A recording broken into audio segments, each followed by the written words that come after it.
Hello there, Ray here. And over the last 8 months of doing thousands of hours of testing in the 1.19 snapshots, I found tons of cool tricks that you can do. Today I will be showing 27 of them that still work in your Minecraft worlds. How many of these did you know? Let me know at the end of the video. Now do as my grandpa always said, graciously hit that subscribe button and generously leave a like.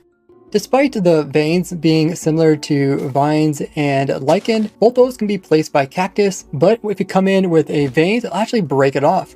In 1.19, they also added it so we can now place lichen on top of soul sand, and we can also place vines on the side of snow layers that are stacked up to 8. Although we still cannot place vines on the top of blocks. Growing large spruce trees on the rooted mud will convert it over to podzol, and if you grow up azaleas onto the mud types, you also convert it over to rooted dirt.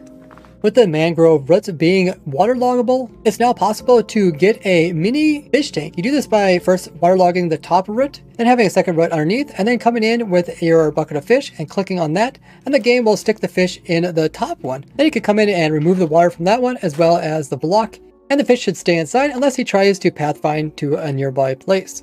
So with the new mangrove roots as well as the muddy variation, that makes a total of 9 different things that have the word root in them.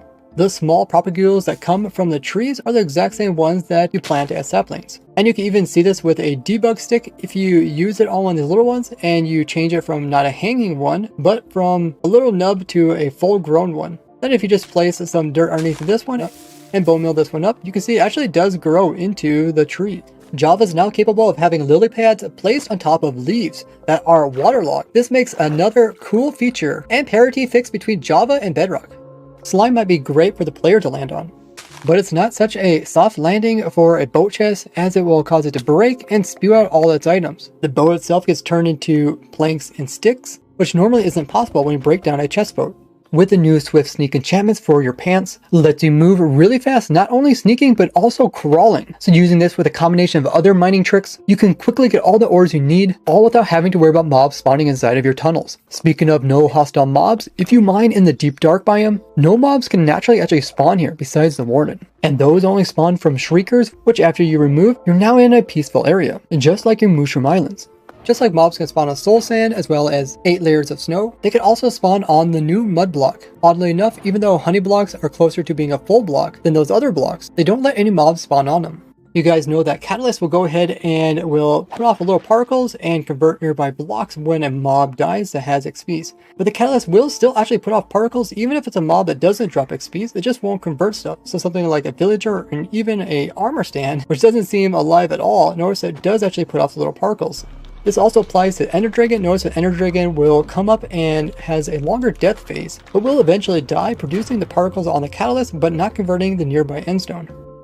When you kill the warden, it will only drop you 5 XPs. But the catalyst that it drops itself, if you would break that, it actually drops 20 XP, which is equivalent to a Ravager, and is only surpassed by the XP dropped by the Wither and the Dragon mobs.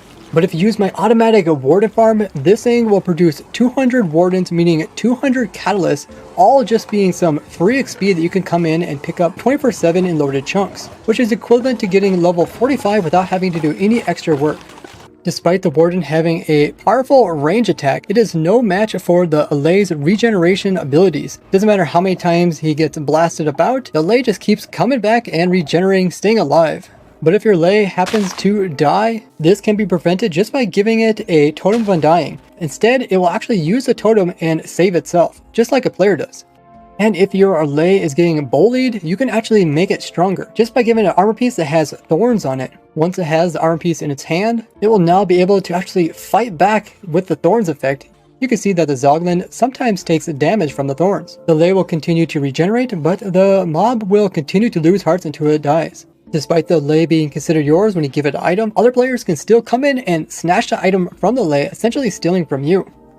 To get the new advancement, you got a friend in me. You normally have to have an Lay deliver you an item, but you can actually cheat the system. All you have to do is find an Lay that someone else has already given a second item to. Then anybody can actually come up to this Lay, remove the first item that it's holding, and this will actually cause it to drop its second item as well, giving the player the new advancement, you've got a friend in me. Now it is possible to give a lay a name tag, but if you come in and rename the name tag, it's not possible to give it to them because every time you click on them, you just end up using more name tags. The same issue applies with the lead. When you click on the lay, it will just leash itself to it. So if you want the lay to be holding a lead, you first need to leash it to a post and then come in and right click it so it can hold it. Then you can unleash it so it's just like a normal lay holding a leash. The trident might look kind of strange on the player when it holds it, but it even looks stranger yet when the lay holds it as it's extremely large. With a lay's ability to actually hold stuff, you can give them any type of shulker box, including one that's full of useful things. And essentially these guys will now follow you around, carry around your box, and if any time you need to use it, you can always just right click it, place it down and grab something out of it, and then always just return it to them to have them hold it for an extra slot. Kind of like having an extra backpack. Typically, if a lays are holding items, they will show it in their hands, but it's possible to actually make a lay hold an item without it being seen. First, you give the lay a totem, so it's holding in their hand, then you drop them a second one and move away so they can't give it back to you. Now the lay is holding 2 totems. Then if you come in and kill it with a different account, it will use that totem it's holding, the one that you can see, to survive the killing attack. Now it still has a second totem, but it's not actually visible. At this point, you can actually grab the lay with a lead. Now the lay has an invisible item in its hand, and you can give it the invisibility potion so you can't see it at all. And if you release it from its lead, it will head back and drop off the totem to the player, which makes it a really cool way to send the lays a good distance to their owner to drop off an item that you can't even see coming at you. And after you complete this trick, the lay will be your friend forever, despite it not having any items from you. In these secret tweets that Ulruf released on Twitter, I deciphered them and they said, "Lays are afraid of red sheep."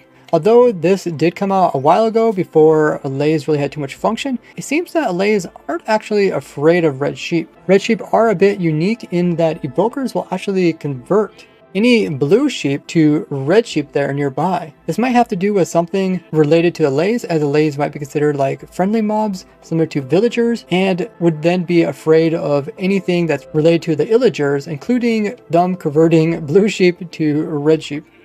You're probably aware that you can take your glass bottles and brew them into a splash water bottle. But once it's a splash, typically there's nothing you can do with this to get it back into a water bottle. But with 1.19, you can actually use a splash water bottle, right click on the dirt. This will turn into mud, but look at the glass bottle. It's no longer a splash one. It turned into a normal glass bottle, meaning that we can repeat this process all over again. Now check out more crazy secrets of Minecraft with this playlist here, or this one all about weird glitches I found in the game. Wow guys, you did it. We reached 350,000 subscribers. Now let's go for that 400k, so if you haven't already hit it, just click that little red button. I always have so much fun finding new tricks in the game, so thank you all for subscribing and leaving a like, and I'll see you guys in the next one. Bye bye!